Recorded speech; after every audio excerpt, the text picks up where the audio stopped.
माता सती का पावन चरित्र श्री मैत्री मुनि ने विदुर जी को श्रवण कराया।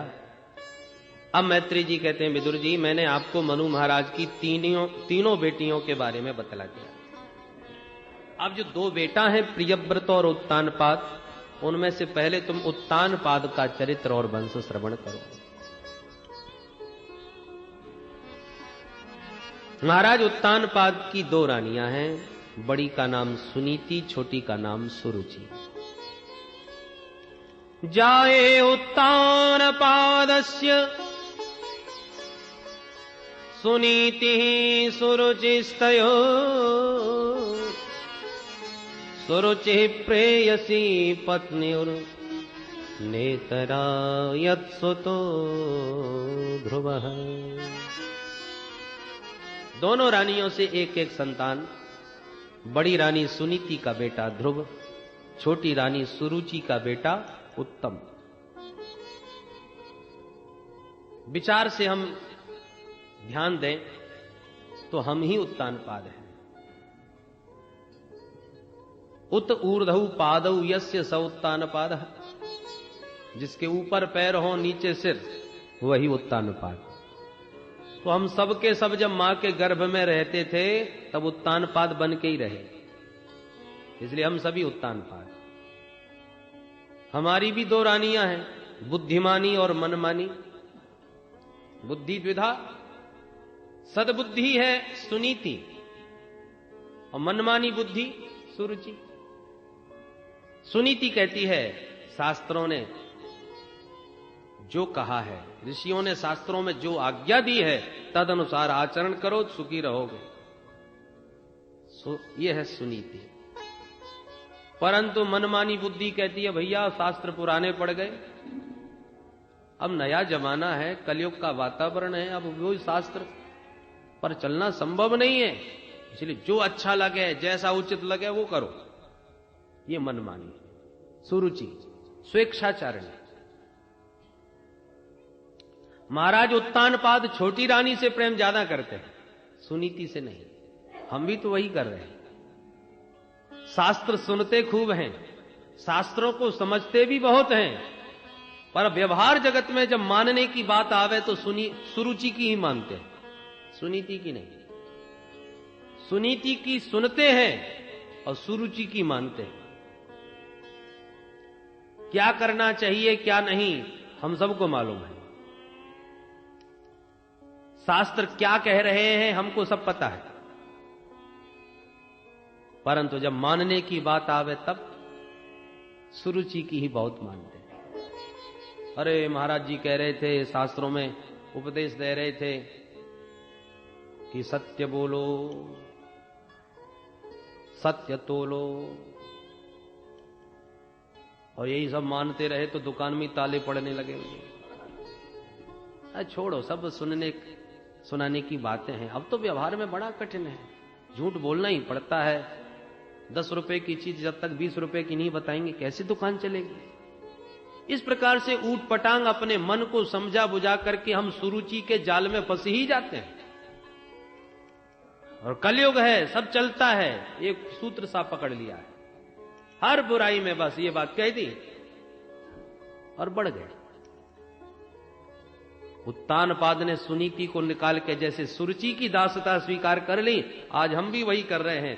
शास्त्रों में चाहे जितनी श्रद्धा रखें, अंत में व्यवहार जगत में शास्त्रों को किनारे ही धर लेते हैं और व्यवहार में मनमानी की ज्यादा मानते हैं, स्वेच्छाचारिता ज्यादा अपनाते हैं, कुतर्की की कैंची से शास्त्र के सिद्धांतों को काट के धर देते हैं। पर समझने वाली बात यह है कि सुनीति से क्या मिला और सुरुचि ने क्या दिया। उत्तानपाद का कल्याण यदि हुआ तो सुनीति के पुत्र ध्रुव के द्वारा। ध्रुव ने सबको उतार दिया, तो सुनीति के मार्ग का आचरण करोगे तो ध्रुव तत्व की प्राप्ति होगी, जो तुम्हें अमरत्व प्रदान कर देगा। आज भी चमक रहा है। अरे बेईमान लाखों हैं, उनमें तुमने भी बेईमानी करके उसी पंक्ति में अपने को खड़ा कर दिया। क्या पहचान रही हमारी तुम्हारी?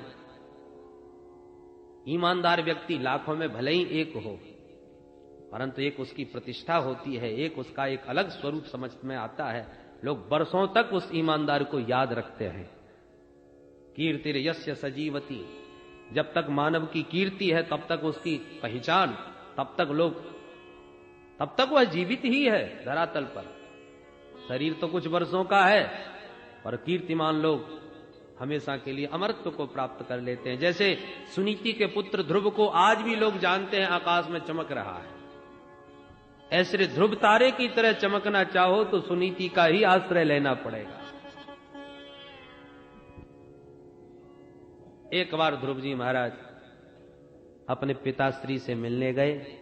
परिचय पाते ही पुत्र को अंक में हृदय से लगा करके गोद में बैठा दिया, परंतु जब सौतेली मां सुरुचि ने देखा तो ध्रुव का हाथ पकड़ के तुरंत नीचे उतार दिया। ए बेटा ध्रुव, तू भले ही राजा का बेटा है तो क्या हुआ, पर मेरी कुक्षी से तो तेरा जन्म नहीं हुआ, इसलिए दुर्लभेर थे मनोरथ, ये तेरा मनोरथ दुर्लभ है, दोबारा कभी इस सिंहासन पर बैठने का साहस मत करना। ध्रुव जी बोले, मां केवल मैं इसलिए नहीं बैठ सकता कि मैं तुम्हारा बेटा नहीं, तो अब ये बताइए इस सिंहासन पर बैठने के लिए मैं क्या करूं, मुझे क्या करना चाहिए, कुछ उपाय है? सुरुचि बोली, एक ही उपाय है। क्या? तपसाराध्य पुरुषम तस्यैवानुग्रहेण मे गर्भे त्वं साधयात्मानं यदीक्षसि नृपासनम्। सिंहासन पर तू बैठना ही चाहे तो पहले तपस्या कर, प्रभु प्रसन्न होकर के वर मांगने को कहे तब मांग लेना कि मेरा जन्म तो सुरुचि मां के पेट से हो, फिर इस शरीर को त्याग कर मेरा पुत्र बन के पैदा होना, तब तुझे सिंहासन मिलेगा। इन वचनों ने भक्त और भगवान दोनों का अपमान कर दिया। भक्त का तो अपमान कर ही रही है सुरुचि, भगवान का भी अपमान हो रहा है, क्योंकि अपने गर्भ को भगवान से भी बड़ा बता रही है। पहले तपस्या करेगा तब भगवान मिलेंगे, और जब भगवान मिलेंगे तब तुझे मेरे गर्भ में आना मिलेगा। इसका मतलब मेरा गर्भ भगवान से भी ऊपर है।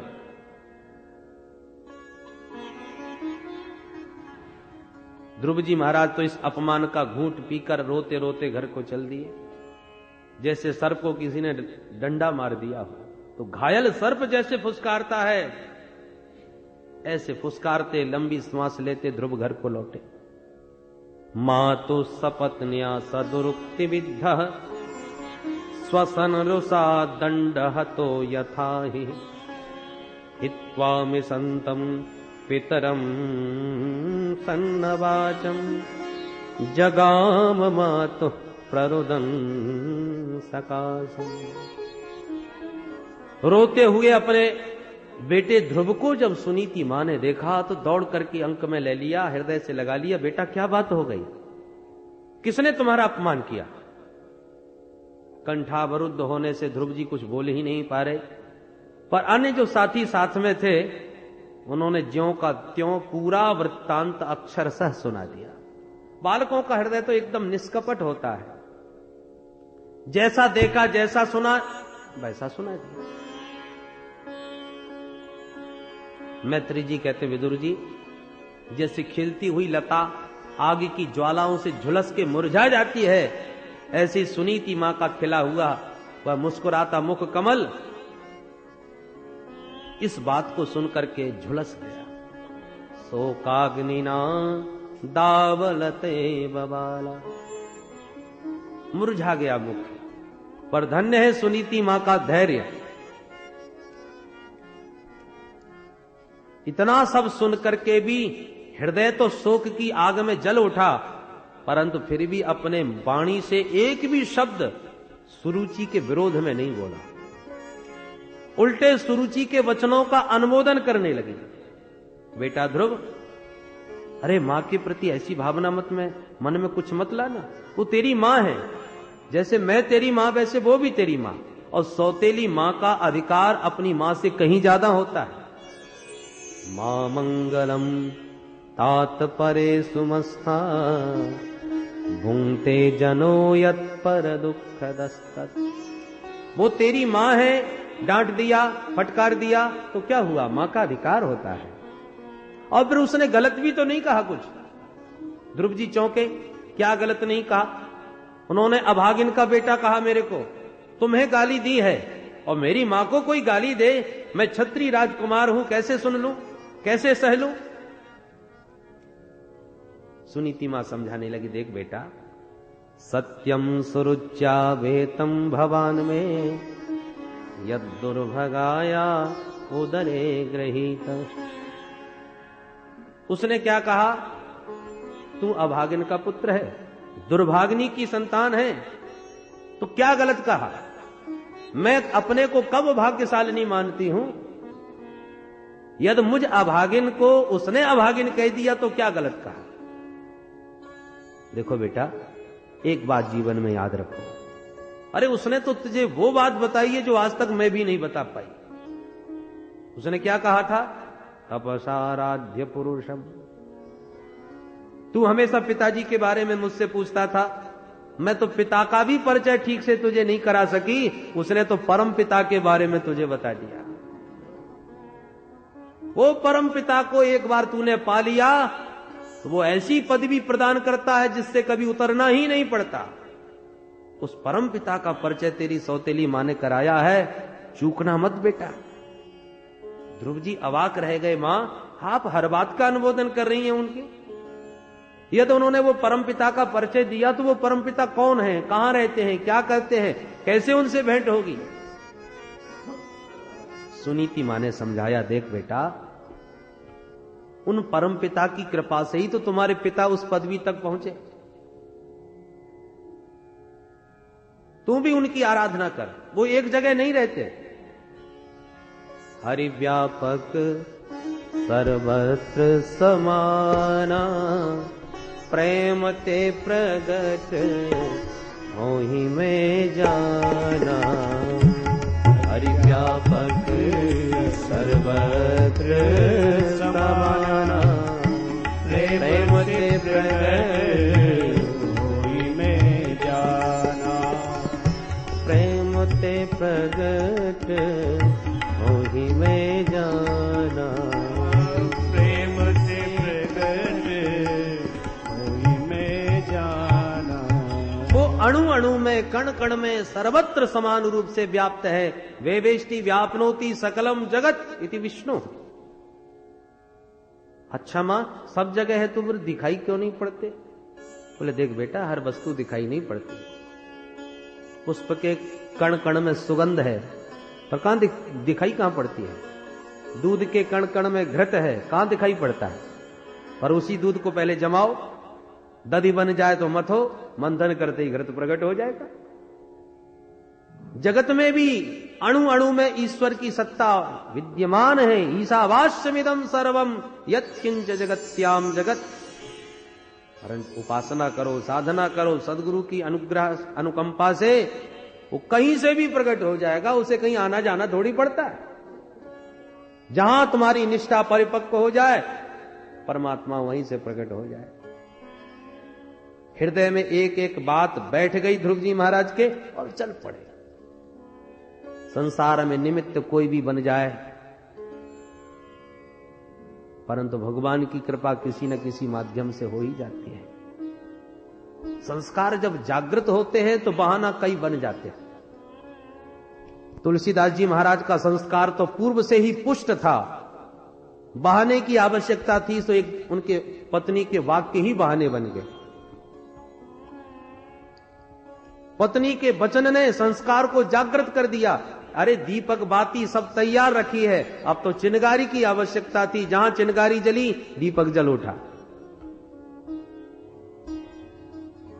कुछ लोग कहते हैं अरे गोस्वामी जी को इतना महान संत यदि बनाया तो उनकी पत्नी ने,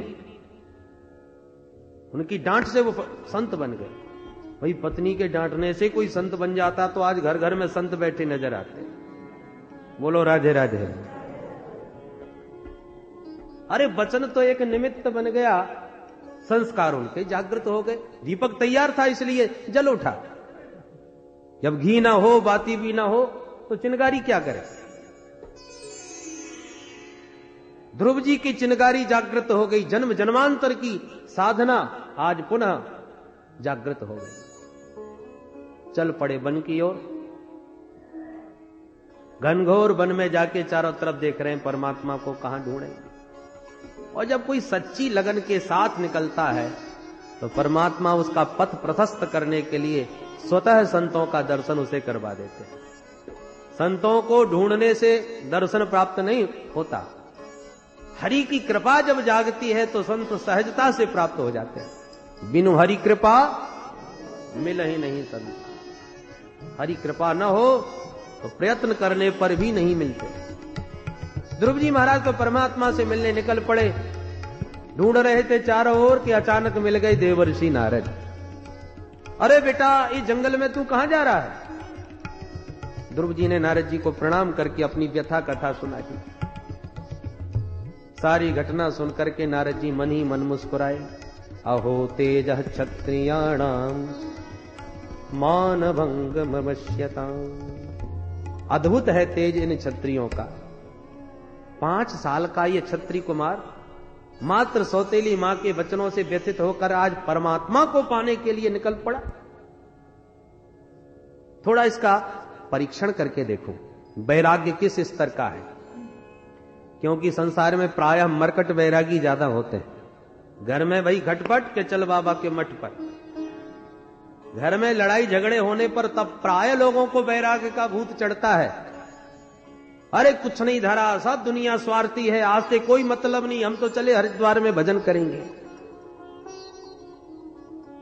तिल मिला के घर से निकल पड़े और रेलवे स्टेशन तक भी नहीं पहुंच पाए कि पप्पू की याद आएगी। वो मेरा पोता कितना छोटा, मेरे साथ सोता, मेरे साथ खाता, और मैं उसे छोड़ के चला जाऊंगा, बीमार पड़ जाएगा, रो रो के घर भर देगा। अरे 10 बर्तने खटकती रहते हैं, फिर कभी देखेंगे, जरा समझदार वो हो जाए। ये बंदर जैसा वैराग्य, कभी इस डाली पर कभी उस डाली पर। तो नारद जी को लगा ये 5 साल का बच्चा ही तो है, जरा इसका वैराग्य किस स्तर का देख लूं। समझाने लगे, देख बेटा, तुम्हारी उम्र बहुत छोटी है। नाधुनाप्यवमानम से सम्मानम वापि पुत्रक लक्षयामः कुमारस्य सक्तस्य क्रीडनादिषु। बेटा, ये उम्र तुम्हारी अभी खेलने कूदने की है। इस छोटी सी अवस्था में मान अपमान पर इतना ध्यान नहीं देना चाहिए। बच्चों को माता पिता सहजता से ही डांट देते हैं, इतना बुरा मान गए। जिस परमात्मा से मिलने की बात कर रहे हो बेटा, उस परमात्मा को पाने के लिए तुम्हें वन वन में सैकड़ों संत मिलेंगे, जिन्होंने सैकड़ों वर्षों से उपासना कर रखी है और आज तक एक झलक नहीं मिल पाई। मुनयः पदवीं यस्य निसंगेनोरुजन्मभि न विदुर्मृगयन्तोऽपि तीव्र योग समाधिना। बड़े बड़े अमलात्मा, विमलात्मा, महात्मा, योगींद्र, मुनींद्र, संत, सन्यासी जन्म जन्मांतर साधना कर करके परेशान, फिर भी पाते नहीं। तू 5 साल का बालक कैसे पा सकेगा? सोच ले।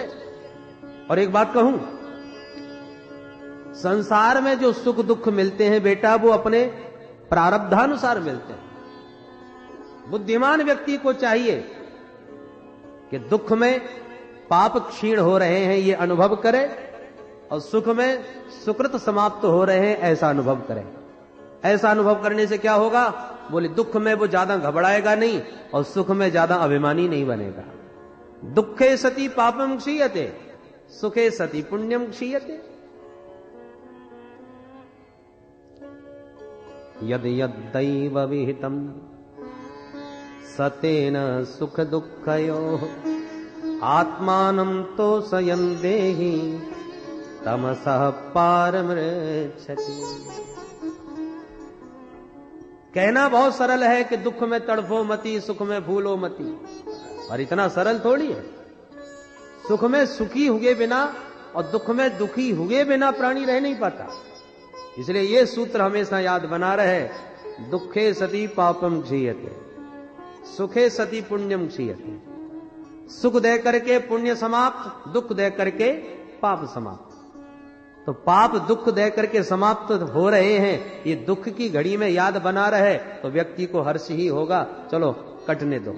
अरे भाई फोड़ा हो गया, अब चीरा लग रहा है, मवाद निकल रहा है, तो दर्द तो हो रहा है, पर साथ में एक अंतर सुख भी है कि ये मवाद निकल जाएगा, फोड़ा मेरा ठीक हो जाएगा। तो यदि उस चीरे के समय यदि ये अनुभव हो कि हमारा चीरे ठीक डॉक्टर के द्वारा ऑपरेशन किया जा रहा है, अब मैं ठीक हो जाऊंगा, तो वो कष्ट भी परिणाम में सुख देने वाला होगा, अनुभव बना रहे। पर अबोध बालक नहीं समझेगा ये बात, बुद्धिमान विवेकी पुरुष समझ सकते हैं। उसी प्रकार अज्ञानी जीव तो दुख में एकदम दुखी होकर के डूबे ही जाते हैं, और विवेकी सत्पुरुष जो विवेकशील हैं वो उस दुख में पाप का नाश देख करके उसके परिणाम से सुखी होते हैं। बड़ा दिव्य उपदेश नारद जी ने दिया और कहा, देख बेटा एक बात और सुन ले, बड़ों को देखकर सुखी होना सीखो, छोटों पर अनुग्रह करना सीखो, और बराबर के लोगों से मैत्री करो तो जीवन में कभी दुखी नहीं होगे। आजकल हम अपने दुख में उतने दुखी नहीं है जितने कि पड़ोसी के सुख से दुखी है। हमको 4 साल हो गई उसी गाड़ी को लिए घूम रहे हैं, और पड़ोसी ने, हमारे साथी ने 4 गाड़ी खरीद ली, इस बात का ज्यादा टेंशन होता है। इसलिए गुणाधिकान मुदम लिप्सेत अनुक्रोशम गुणाधमात मैत्रीम समानादन्वीक्षेत न तापैरभिभूयते। बहुत सुंदर उपदेश नारद जी ने उस बालक को दिया। और ध्रुव जी हाथ जोड़ करके बोले, सरकार कोई छलनी छानने वाली होती है ना, उस छलनी को लेकर के गैया दोहने बैठ जाए तो क्या दूध टिक पाएगा? नहीं। उसी प्रकार आप अमृत जैसी वाणी बरसा रहे हैं जो अद्भुत है, दिव्य है, पर मेरा हृदय सौतेली मां के वचनों के बाणों से इतना छिन्न भिन्न हो गया है, इतना छलनी हो गया है कि वो आपका अमृत टिक नहीं पा रहा मेरे हृदय में। सुरुच्या दुर्वचो वाणिर न भिन्ने श्रेयते हृदय। हृदय मेरा इस समय बहुत छिद्र से भर गया है, टिकेगा नहीं आपका वचन। एक ही लक्ष्य बनाया है, परम पिता को पाना, उपाय बताइए आप। नारद जी समझ गए पक्का चेला है, ये लौटने वालों में नहीं है, परीक्षा में पास हो गया। बेटा अब मुझे विश्वास हो गया, तुझे प्रभु अवश्य दर्शन देंगे। कान में मंत्र फूंक दिया, 12 मंत्र कान में डाल दिया। मंत्र किसे कहते हैं? मननात् त्रायते, उसका मनन किया जाए। मंत्रों का संकीर्तन नहीं होता, केवल एक ही मंत्र ऐसा है जिसका संकीर्तन भी होता है और जाप भी होता है। कौन सा? हरे राम राम राम हरे हरे, हरे कृष्णा कृष्ण कृष्ण हरे हरे, हरे राम। सभी गाइए, राम राम राम हरे हरे, हरे कृष्ण कृष्ण कृष्ण हरे हरे, हरे राम राम राम हरे हरे, हरे कृष्ण कृष्ण कृष्ण हरे हरे, हरे राम राम राम हरे हरे, हरे कृष्ण कृष्ण कृष्ण हरे हरे, हरे राम राम राम हरे हरे, हरे कृष्ण कृष्ण कृष्ण हरे हरे, हरे राम राम राम हरे हरे, हरे कृष्ण कृष्ण कृष्ण हरे हरे, हरे राम राम राम हरे हरे, हरे कृष्ण कृष्ण कृष्ण हरे हरे, हरे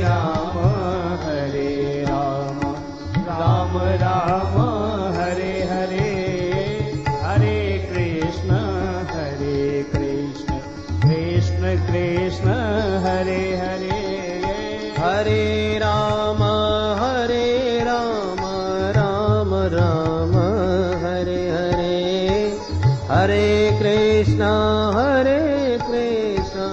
कृष्ण कृष्ण हरे हरे, हरे राम राम राम हरे हरे, हरे कृष्ण कृष्ण कृष्ण हरे हरे, हरे राम राम राम हरे हरे, हरे कृष्ण कृष्ण कृष्ण हरे हरे, हरे राम राम राम हरे हरे, हरे कृष्ण कृष्ण कृष्ण हरे हरे। द्वादशाक्षर मंत्र नारद जी ने श्री ध्रुव जी महाराज को प्रदान किया। ध्यान की पूरी पद्धति विधिवत बताई और कहा बेटा अब यहां से सीधे मथुरा चले जाओ। तत्तात गच्छ भद्रम ते यमुनायास्तटं शुचि, पुण्यं मधुबनं यत्र सानिध्यं नित्यदा हरे। परम पावन मोक्षदायिनी पुरी मथुरा में जाकर यमुना में स्नान कर मधुबन में जाकर के भजन करो। गुरु आज्ञा स्वीकार करके ध्रुव जी महाराज चल पड़े। यमुना स्नान करके मधुबन में बैठ गए। नियम लिया, तिरात्रांते कपित्थ बदरासन।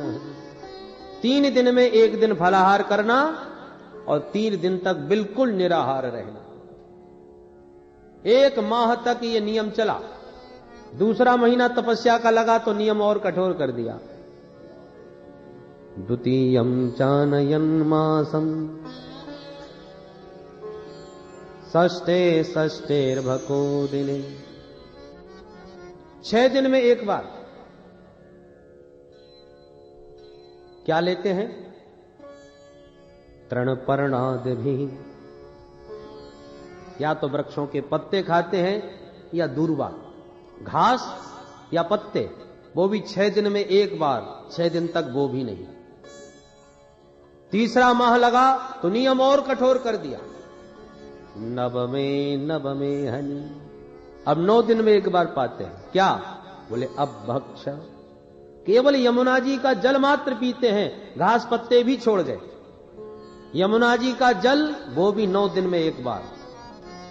चौथा महीना लगा तो नियम और कठोर कर दिया। चतुर्थम अपि वै मासम द्वादशे हनि, अब 12 दिन में 1 दिन पाते हैं। क्या? बोले पानी छोड़कर अब केवल वायु का आहार करते हैं। एक यौगिक क्रिया है जिससे वायु पी करके भी योगी लोग रह लेते हैं। तो 12 दिन में 1 बार वायु आहार करते हैं, पानी भी छोड़ गए। देखिए जरा तपश्चर्या कैसे की जाती है।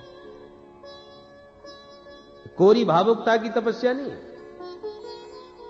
सदगुरु के सानिध्य में, उनके मार्गदर्शन में श्री ध्रुव जी महाराज तप कर रहे हैं। कुछ लोग कभी कभी कथा सत्संग सुनकर के एकदम भावुक हो गए और निर्णय लिया अब की बार हम नव दुर्गा बिल्कुल 9 दिन तक निराहार रखेंगे। आज तक एकादशी कभी ठीक से नहीं करी और एकदम 9 दिन का व्रत लेने का संकल्प कर लिया। कुछ भी नहीं खाएंगे पिएंगे, व्रत चला जैसे तैसे। 6 दिन तक खिंच गया, 7वें दिन अस्पताल में भर्ती हो गए, बोतल चढ़ानी पड़ी, सारी तपस्या धरी रहेगी। तो ऐसा दुराग्रह नहीं करना चाहिए। शरीर को कसौटी पर कसते हुए चलो। श्री ध्रुव जी महाराज वही कर रहे हैं। पहले 3 दिन में 1 बार, फिर 6 दिन में, फिर 9 दिन में, फिर 12 दिन में, धीरे धीरे तपस्या के द्वारा शरीर को कस रहे हैं। शारीरिक क्षमता भी तो देखो भाई। 5वां महीना लगा तब तो श्री ध्रुव जी महाराज ने ऐसा प्राणायाम चढ़ाया कि ध्यान ब्रह्म पदैकेन तस्तौ स्थाणुरिवाचल। पैर के अंगूठे पर खड़े होकर प्राणायाम ऐसा चढ़ाया कि समस्त प्राणियों का प्राणवायु अवरुद्ध कर दिया। त्रैलोक में हाहाकार मच गया। देवता हरि की शरण में।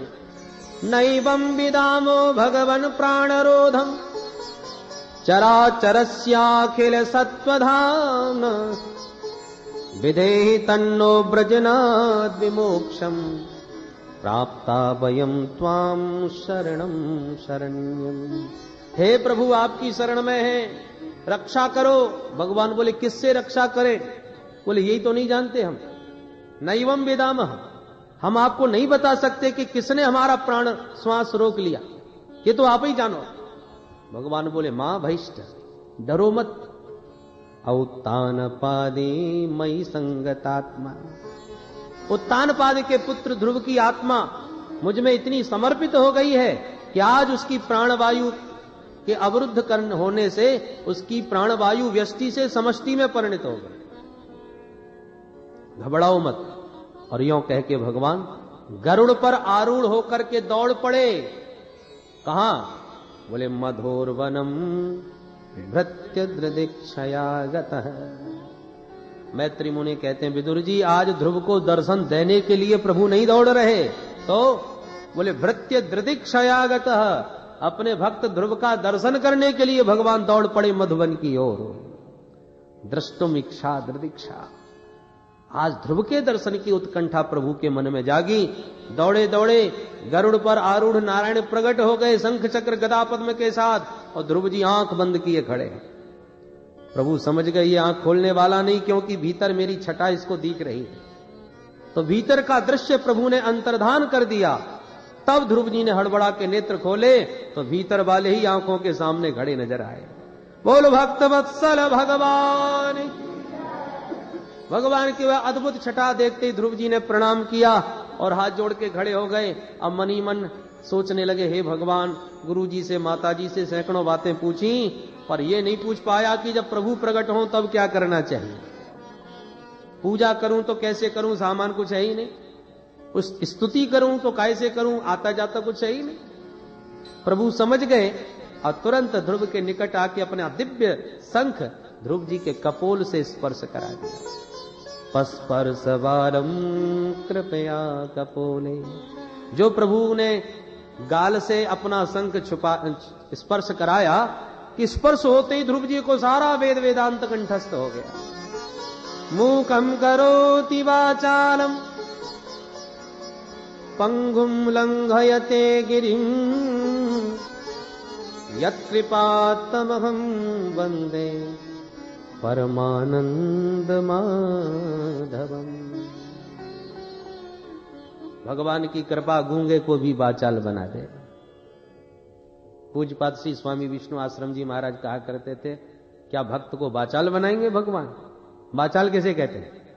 झूठ पटांग बकबक करते हैं उनको वाचाल कहते हैं, और भगवान भक्त को वाचाल थोड़ी बनाएंगे। तो वाचालम का अर्थ क्या है? बोले वाचा अलंकरोति इति वाचालम। भगवान जिस भक्त पर अनुग्रह करते हैं उसकी वाणी को अलंकृत कर देते हैं। वो जो बोलेगा वो शास्त्र सम्मत वेद सम्मत ही बोलेगा, शास्त्र विरुद्ध उसकी वाणी निकलती ही नहीं। आज नारद जी ने द्वादशाक्षर मंत्र दिया तो ध्रुव जी ने आज भगवान के सामने 12 श्लोकों में ही दिव्य स्तुति करी। योन्ता प्रविश्य मम वाचमिमां प्रसुप्ताम् संजीवयत्यखिल शक्तिधर स्वधाम्ना अन्याश्च हस्तचरण श्रवणत्वगादि प्राणान्नमो भगवते पुरुषाय तुभ्यम्।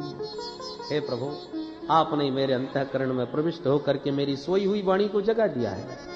केवल आप वाणी के ही शक्ति प्रदाता नहीं, अपितु अन्य इंद्रियों में जो भी शक्तियां हैं उन समस्त शक्तियों के प्रदाता प्रभु आप ही हो। आपको मेरा सत सत प्रणाम है। जो आपके श्री चरणों को पाकर आपके प्रेम को न मांगकर संसार की अनित्य वस्तुओं की याचना करते हैं, मेरी दृष्टि में उनकी मति मारी गई। आपकी माया ने उनकी बुद्धि को हर लिया, जो कि कामधेनु गाय के सामने खड़े होकर के बकरी की पूजा कर रहे हैं, कल्प वृक्ष के पास रह करके आग धतूरे की पूजा कर रहे हैं। मैं जान गया आप वही नारायण हो। कल्पांत एतद अखिलम जठरेन ग्रहणन, तो सारे कल्प के अंत में सारे ब्रह्मांड को अपने पेट में धर के जीवों को अपने उदरस्थ करके विश्राम करते हैं। ऐसे हे प्रभु, आपके श्री चरणों में सत सत प्रणाम। भगवान बोले बेटा कुछ मांगो। ध्रुव जी कहते हैं प्रभु आपको देखने के बाद अब कोई भी मांगने की इच्छा शेष नहीं रही। भगवान बोले फिर भी तुम सिंहासन पर बैठने की इच्छा लेके आए थे ना, इसलिए जाओ पहले सिंहासन पर चल के बैठो, 36,000 वर्ष राज्य करो और उसके बाद तुम दिव्य ध्रुवलोक को प्राप्त करोगे। यों कह के भगवान अंतर्धान हो गए और ध्रुव जी को लगा जैसे हम ठग लिए गए। मेरी तो बुद्धि देवताओं ने ठग ली। मतिर विदूषिता देवई पतत्वी असहष्णु भी, देवताओं ने मेरी मति हर ली, जो तुच्छ नासवान इस अनित्य वस्तु राज्य को मैं पाकर संतुष्ट होकर आ गया। जब घर आए राजा को पता चला, स्वागत में दौड़ पड़े। पूरी प्रजा आज ध्रुव जी के स्वागत में दौड़ रही है, और तो और सौतेली मां भी आज दौड़ रही अपने बेटा से मिलने के लिए। मैत्री मुनि कहते हैं विदुर जी, यस्य प्रसन्नो भगवान गुणैर्मैत्र्यादिभिर्हरिः तस्मै नमन्ति भूतानि निम्नमापहतिवं इव स्वयं। अरे जिस पर गोविंद की कृपा दृष्टि पड़ जाती है, सारा जगत उस पर कृपा बरसाने लगता है। जा पर कृपा राम के होई और ता पर कृपा करे सब कोई। फूटी आंख नहीं देखना चाहती थी सौतेली मां, आज वो भी स्वागत में ध्रुव जी के हाथ जोड़ के खड़ी है। ध्रुव जी महाराज ने दौड़ के पिताजी को प्रणाम किया, फिर सौतेली मां को प्रणाम किया, गदगद होकर हृदय से लगा लिया और भजन करने के चले गए। ध्रुव जी महाराज के 2 विवाह हुए, भ्रमी और इला। 2 बेटा हुए, उत्कल और वत्सल। पर इनके छोटे भाई का झगड़ा एक दिन यक्षों से हो गया और यक्ष के हाथों मारा गया। सौतेली मां अपने बेटे को ढूंढने निकली, सो जंगल की दावाग्नि में देह भस्म कर बैठी। ध्रुव जी को पता चला तो यक्षों पर आक्रमण बोल करके सैकड़ों यक्षों का संहार कर डाला। मनु महाराज ने प्रकट होकर के रोका, अलम वत्साति रोषेण, क्या कर रहे हो बेटा? एक भाई को मारा तुम्हारे यक्ष ने और तुमने बदले में सैकड़ों यक्ष मार डाले। नायम मार्गो ही साधु नाम ऋषिकेशानुवर्ती नाम, भगवत भक्तों का ये मार्ग नहीं है बेटा जहां तुम चल पड़े। तब सावधान हुए ध्रुव जी महाराज। यक्षराज कुबेर से माफी मांगी और लौट करके सत्ता का भार बच्चों को सौंपकर संतों के साथ बैठ के भजन करने लगे। 36,000 वर्ष पूरे हुए, अलौकिक विमान प्रकट हुआ। पार्षदों ने कहा भैया ध्रुव चलो, समय पूरा हो गया। ध्रुव जी ने अपने नित्य कर्म से निवृत्त होकर आए और जैसी विमान की ओर बढ़े कि मृत्युदेव प्रकट हो गए। महाराज कहां जा रहे हो? तनिक हमें भी देख लो, ये मृत्यु लोक है, मुझे अपनाओ फिर प्रेम से जाओ। बोले इधर आओ। मृत्यु देवता को बुला के विमान के पास बैठा लिया और मृत्योर मूजनी पदम दत्वा आरुरोहाद्भुतम गृहम, मृत्यु के सिर पर पैर रखकर ध्रुव जी महाराज विमान में जा बैठे। बोल भक्त वत्सल भगवान। भक्ति में वो शक्ति है कि मृत्यु को भी सिर झुका के प्रार्थना करना पड़ता है। विमान उड़ गया, तुरंत पार्षदों ने टोका, ध्रुव तुम्हारा मुख थोड़ा सा लटका दिख रहा है, क्या बात है, उदास क्यों हो? ध्रुव जी बोले क्या करें, जल्दी जल्दी में अपनी माताजी को छोड़े आए। जिस मां के संस्कारों ने मुझे आज यहां तक पहुंचा दिया, मैं उस मां को अकेला ही धरातल पर छोड़ के जा रहा हूं। पार्षद मुस्कुरा पड़े, ध्रुव जिस जननी ने तुम्हें जन्म दिया हो वो पीछे कैसे रह सकती है? आगे देखो कौन जा रहा है। दर्शया मासुतुर देवीम पुरो यानेन गच्छतीम, आगे आगे जो विमान जा रहा है वो आपकी माताजी को ही लेके जा रहा है। गदगद हो गए ध्रुव जी महाराज और अपनी मां सुनीति के साथ भगवान के परम पद को प्राप्त हो गए। बोलो भक्त वत्सल भगवान की। ध्रुव सगलानी जपेऊ हरि नामु, ध्रुव सगलानी जपेऊ हरि नामु, पावा अचल अनुपम ठाऊ, पावा अचल अनुपम ठाऊ। इसलिए कहते हैं भगवान का नाम कैसे भी जपो। ध्रुव जी महाराज तो सौतेली मां के वचनों से व्यथित होकर के गए थे और हरि नाम का आश्रय लेकर के आज कहां से कहां पहुंच गए। तो भगवान का नाम कैसे भी जपो, नाम तो अपना चमत्कार दिखाए बिना रह नहीं सकता। इसलिए आइए हम भी भगवान के नाम का आश्रय लेकर वाणी को यहीं विराम देंगे। सायंकाल के सत्मा तेरा नाम दयालु दया करो। मैं तो जपूं ताली बजा के तेरा नाम दयालु दया करो। मैं तो जपूं सदा तेरा नाम दयालु दया करो। मैं तो जपूं सदा तेरा नाम दयालु दया करो। दयालु दया करो दयालु दया करो। कृपालु कृपा करो कृपालु कृपा करो। मैं तो जपूं सदा तेरा नाम दयालु दया करो। मैं तो जपूं सदा तेरा नाम दयालु दया करो। द्वार खड़े हैं भक्त तुम्हारे। द्वार खड़े हैं भक्त तुम्हारे। द्वार खड़े हैं भक्त तुम्हारे। द्वार खड़े हैं भक्त तुम्हारे। अपनी दया के खोलो द्वारे। अपनी दया के खोलो द्वारे। अपनी दया के खोलो द्वारे। अपनी दया के खोलो द्वारे। पूरन हो सब काम दयालु दया करो। जय जय पूर्ण हो हरि सब बोल। काम दयालु दया करो। मैं तो जपूं सदा तेरा नाम दयालु दया करो। मैं तो जपूं सदा तेरा नाम दयालु दया करो। भजन कीर्तन गाऊं मैं तेरा। भजन कीर्तन गाऊं मैं तेरा। भजन कीर्तन गाऊं मैं तेरा। भजन कीर्तन गाऊं मैं तेरा। नित्य उठ नाम ध्याऊं मैं तेरा। नित्य उठ नाम ध्याऊं मैं तेरा। नित्य उठ नाम ध्याऊं मैं तेरा। नित्य उठ नाम ध्याऊं मैं तेरा। कृष्ण कृष्ण श्री राम दयालु दया करो। जय जय कृष्ण कृष्ण श्री राम दयालु दया करो। दयालु दया करो। दयालु दया करो।